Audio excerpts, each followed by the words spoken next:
नमस्कार दोस्तों। आज एक टॉपिक पर मैं अपनी बात अपने दोस्तों के साथ रखना चाहता हूं और टॉपिक्स है कि अभी इंडियन रेलवे में ग्रुप डी के पोस्ट के लिए जो फॉर्म है वो भरा जा रहा है। इसमें एक संशोधन करने का सुझाव हम देते हैं। जैसे ग्रुप डी में ऐसा प्रावधान है कि कैंडिडेट का फिजिकल टेस्ट लिया जाता है, परंतु वो फिजिकल टेस्ट इतना नॉर्मल है कि हम आज की तारीख में जो युवा हैं उनके लिए उस तरह का अगर टेस्ट लिया जाए तो उससे हम ये बात कह ही नहीं सकते कि वो फिजिकल टेस्ट है। वो इतना नॉर्मल है कि लगभग 100% बच्चे क्वालिफाई कर जाते हैं। जबकि ग्रुप डी में रेलवे में कुछ डिपार्टमेंट ऐसा है जिसमें अच्छा खासा काम करना पड़ता है। तो जो बच्चे बहुत अधिक पढ़े लिखे होते हैं, अर्थात जिनके पास मेरिट माने अपर देन ग्रुप डी है, और वे जब ग्रुप डी में नौकरी करने के लिए आते हैं और यहाँ इस प्रकार का काम करना पड़ता है तो उन्हें शर्म महसूस होती है। इसके पीछे जो कारण है कि यदि आप आज से 12-13 साल पहले, मतलब जब सन 2012 और 13 में ग्रुप डी का एग्ज़ाम लिया गया था, उस समय कैंडिडेट का जो रनिंग टाइम था वो आपको 6 मिनट में 1500 मीटर दौड़ना था, अर्थात 1.5 किलोमीटर इन 6 मिनट।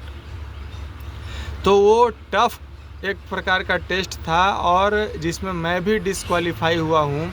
उस समय यदि एक ग्रुप में 50 बच्चे दौड़ते थे तो मुश्किल से 5, 7, 6 मतलब अंडर 10 बच्चों का सिलेक्शन होता था। उसके बाद क्या कर दिया गया कि उसकी जो लंबाई है उसे घटा दिया गया, 1 किलोमीटर कर दिया गया और टाइमिंग जो है वो 4.15 सेकेंड अर्थात 4.25 मिनट कर दिया गया। तो अब यदि औसत आप देखें तो पहले आप ज़्यादा दूरी का टेस्ट ले रहे थे, उसमें 1 किलोमीटर दौड़ने के लिए 4 मिनट का समय मिल रहा था। अब आपने डिस्टेंस भी कम कर दिया और 1 किलोमीटर पर 15 सेकेंड का समय बढ़ा दिया।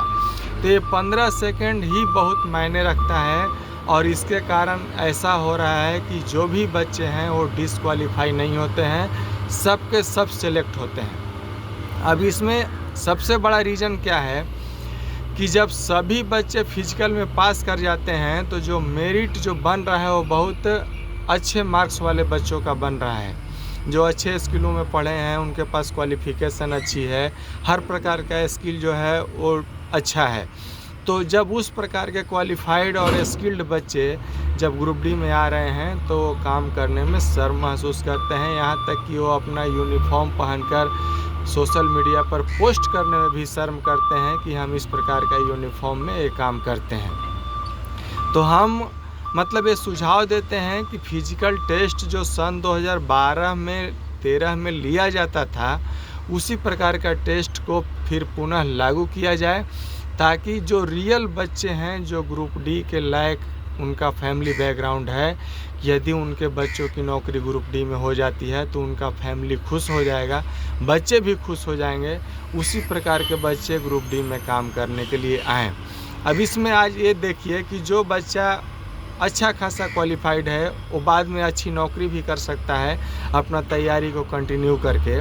वो यदि ग्रुप डी में आ जाता है तो यहाँ चूँकि रेलवे में रोस्टर शिफ्ट में ड्यूटी करना पड़ता है, आज डे है, कल नाइट है, मॉर्निंग है, तो जो बच्चा रात में पूरी रात जग कर गया है, वो रात में 1 सेकंड के लिए सोया नहीं है, क्या वो बच्चा अगले दिन जा कर के और दिन में पढ़ाई कर सकता है? रात में जगना बहुत टफ है दोस्तों। वैसे आप शादी ब्याह में कहीं भी जा कर के ऑर्केस्ट्रा डांस देखते हो, नाइट क्लब पब में जाते हो, आजकल का जो फैशन है, वहाँ आप रात में जग सकते हैं, लेकिन रात में जग कर ड्यूटी करना और फिर सुबह पढ़ाई करना ये बहुत मुश्किल है। और मैं समझता हूँ कि बहुत जो सैकड़ों में 1-2 बच्चे होंगे वही कर सकते हैं। तो वैसे बच्चे जो रात में जगने से परहेज़ करना चाहते हैं, या वैसे बच्चे जिनके अंदर आज भी ऐसी आकांक्षा है कि हम और हायर पोस्ट के लिए तैयारी करें और अपनी मेरिट के अनुसार जॉब लें, तो उन बच्चों को भी हम सुझाव देंगे कि वे इस प्रकार का जॉब को फ़िलहाल अवॉइड करें जिसमें नाइट ड्यूटी करना पड़ता हो। तो आई रिक्वेस्ट टू एवरीबॉडी कि फिजिकल टेस्ट जो है उसको बढ़ाया जाए, ताकि जो गरीब बच्चे हैं, जो कम पढ़े लिखे बच्चे हैं, जो रियल में ग्रुप डी के काम करने लायक हैं, वही ग्रुप डी में आए। और जो स्किल्ड और क्वालिफाइड बच्चे हैं उनसे रिक्वेस्ट करेंगे कि आप अच्छी नौकरी की तैयारी करें और रात में जगने वाली जो नौकरी है उससे परहेज़ करें, क्योंकि रात में जग कर आप फिर चाहिएगा कि हम पढ़ लें और अच्छा नौकरी निकाल लें। 5-6 महीना में आपकी हालत ऐसी हो जाएगी कि किताब देखने और पकड़ने का आपका हिम्मत नहीं करेगा।